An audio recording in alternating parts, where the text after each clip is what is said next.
The information I learned in this course will help me be more accepting to those I come across. From the many different time periods we learned about, I have learned that the typical person is constantly changing. This class started with learning about the Middle Ages. During this unit, we read Beowulf. This poem showed that in this time period, the qualities that were most admired were physical strength, loyalty, and honor. The people who had these characteristics were glorified.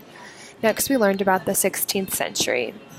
To learn about this time period, we read the introduction to the Canterbury Tales and some of Shakespeare's sonnets. In the Canterbury Tales, strength and status were very important. But we learned that even the people who had these characteristics had some serious faults. Shakespeare's sonnets taught us that in this time, it was more acceptable to share emotions. Shakespeare opened up about love, loss, and desire, putting himself in a more vulnerable position. During the 18th century and Restoration, satire became more popular in order to make light of hard times. We saw this in A Modest Proposal by Jonathan Swift, where Swift gives sarcastic advice to deal with Ireland's population problems.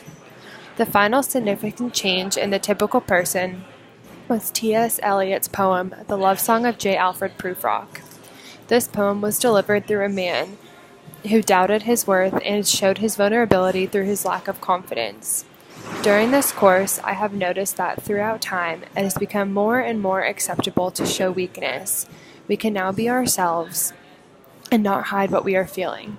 All it takes is one person to be themselves and put themselves out there for others to see it is okay. A person's willingness to go against the norm can lead to a whole movement. This realization will help me be more accepting to those who may be a little different. If we didn't have people who were willing to be different, we would still be in the day of Beowulf, and we would never have been able to read the works of Shakespeare or any other great authors. This course has helped me realize that people who are different may be the world changers we need.